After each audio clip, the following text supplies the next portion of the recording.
مطربة فرنسية من أصول إيطالية، وولدت وعاشت طفولتها وبدايات شبابها في مصر في منطقة أو حي شبرا بشمال القاهرة. داليدا كانت بتدرس في مدرسة في شبرا اسمها ماريا أوزيليا، وكانت بتسكن في شارع اسمه شارع خمراوي.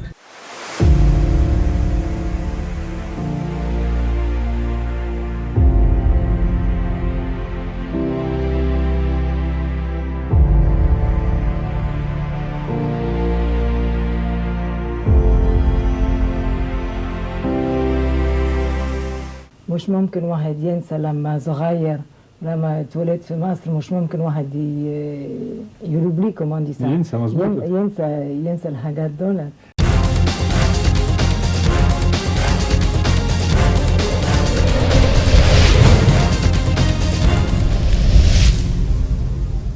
اهلا بكم في فيديو جديد.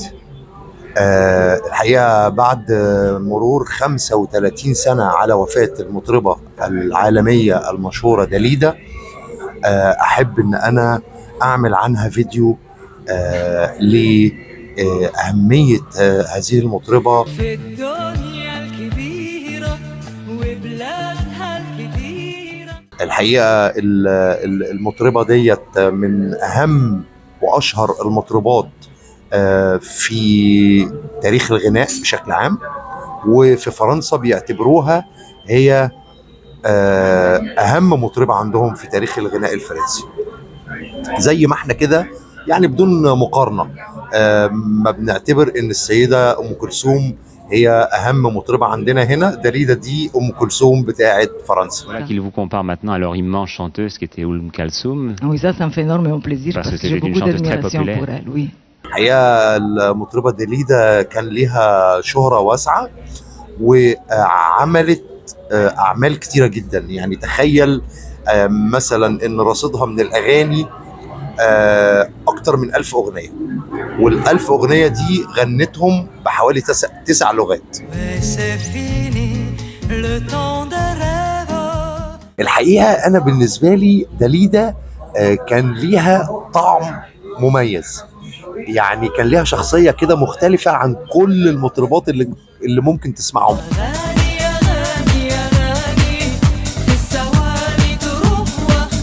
وعايز افرجكم على هي كانت على المسرح بتبقى عاملة ازاي، وهتقدر انك من خلال اللقطات دي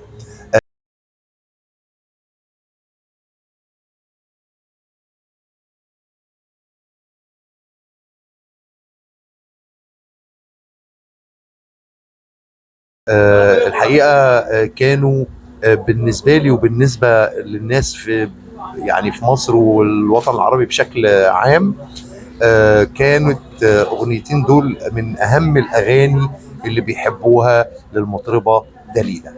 الأغنية الأولانية هي أغنية حلوة يا بلدي. كلمة حلوة وكلمتين حلوة يا بلدي. الحقيقة إن الأغنية ديت كانت في الوقت اللي ظهرت فيه كانت أغنية مهمة جدا، لأن كان في ناس كتير جدا مغتربين، وكان الاتصال بيبقى صعب طبعا، مش زي دلوقتي، ما فيش موبايل، ما فيش الوسائل الاتصال الحالية. فكان وسائل الاتصال اللي بيسافر بره يعني أقصى حاجة ممكن يعملها يبعت جواب، الجواب ده يوصل بقى بعد أسبوعين 3 شهر. فكان الموضوع صعب جدا، وكان بيبقى الحنين للقرايب وللبلد وللوطن قوي جدا. فبالتالي لما كانت الناس بتسمع الأغاني اللي من النوعية ديت كانت ما بتقدرش إنها تتمالك مشاعرها. أملي دايما كان يا بلدي إني أرجع قد إيه الكلمات بتاعت الأغنية معبرة جدا عن الموقف ومتفصلة على دليل. حتى قصة الحب الأول يعني مذكورة في الأغنية ومتعبر عنها بشكل غاية في الجمال والروعة.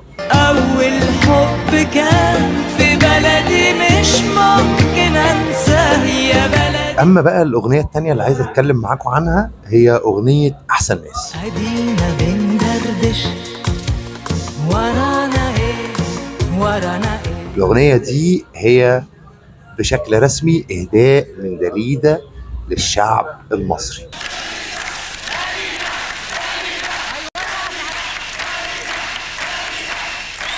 طبعا الأغنية بتتكلم عن أماكن كتيرة ومحافظات ومدن كتيرة موجودة في عندنا هنا في مصر، وهي بتغني لهم وبتغني للأماكن ديت وبتغني لأهلها. ومن يا بلدينا وبلدكو. طبعا في آخر الأغنية ما نسيتش إن هي تذكر حي شبرا اللي هي اتولدت واتربت فيه.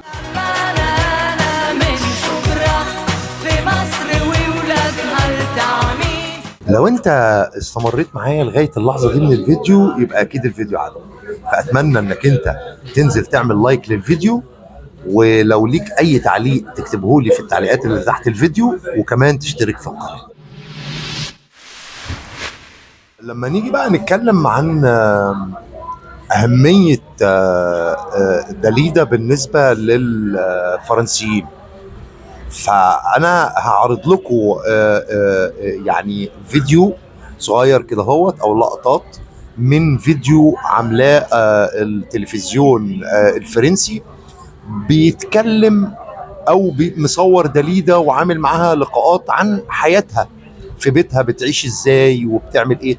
بس تخيلوا ان الفيديو دوت متصور في السبعينيات، يعني قد ايه هم كانوا بيهتموا بالشخصيات اللي زي داليدا، وكانت بالنسبة لهم وضعها قد ايه وحجمها قد ايه واهميتها ايه عندهم. J'aime bien avoir les livres près de moi quand je dors, ça me rassure.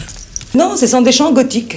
Ce sont des chants gothiques. Des moines alors? Oui, oui, des moines. Ce sont des moines qui ont écrit, oui. Même si on se marie, même si on aime, même si on a des amis, même si on a des enfants. On se méconnaît aussi, hein. Les cerises, attendez.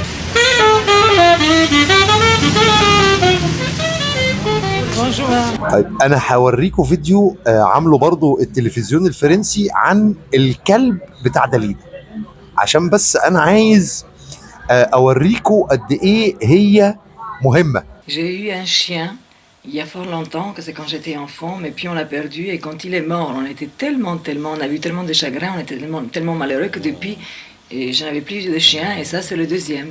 في فيديو بقى عايز افرجكم عليه، الفيديو ده من وجهة نظري فيديو مهم جدا وجميل جدا.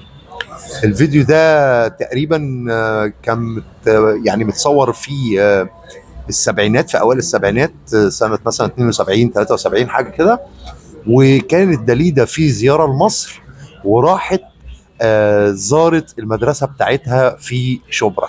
تعالوا نتفرج على جزء من الفيديو ده ونشوف قد ايه يعني العلاقة اللي كانت ما بينها وما بين المدرسات والراهبات اللي كانوا بيدرسوا لها في المدرسة.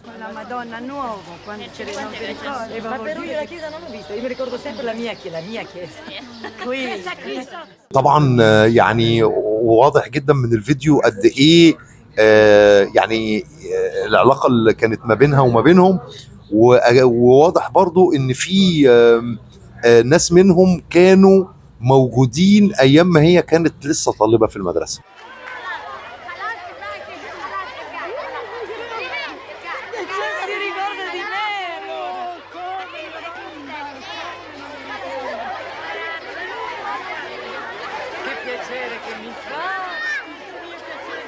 فالحقيقة ده فيديو يعني إنساني من الدرجة الأولى، وأنا مبسوط جدا إن أنا قدرت إن أنا أفرجكم على الفيديو ده.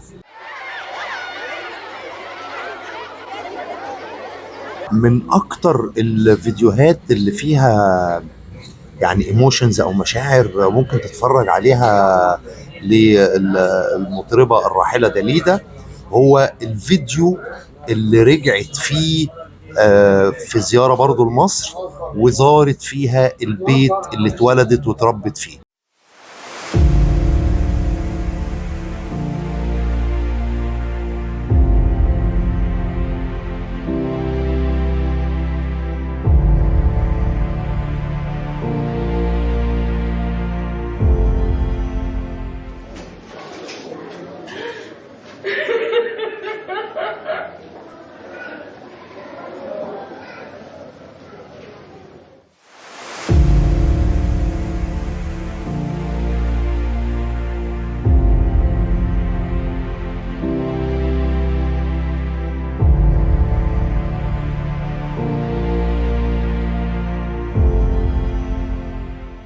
الحقيقه يعني فيديو ايموشنال جدا، ويعني فيه مشاعر غير طبيعيه.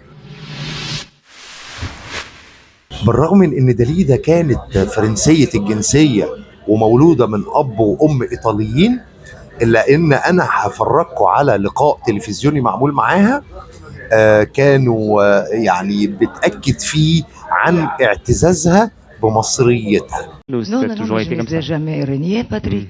Je n'ai jamais renié, simplement les gens ils pensaient que j'étais d'origine italienne, ils le disaient. Et la nostalgie que j'ai dans mon cœur de mon enfance, c'est normal, c'est l'Égypte. Je ne suis pas tellement attachée. Oui, j'aime l'Italie parce que mon père, ma mère sont italiens, mais je suis beaucoup plus attachée à la France et à l'Égypte. من ضمن الفيديوهات اللي انا عايز افرجكم عليها اللي بتبين اهميه داليدا لغايه النهارده،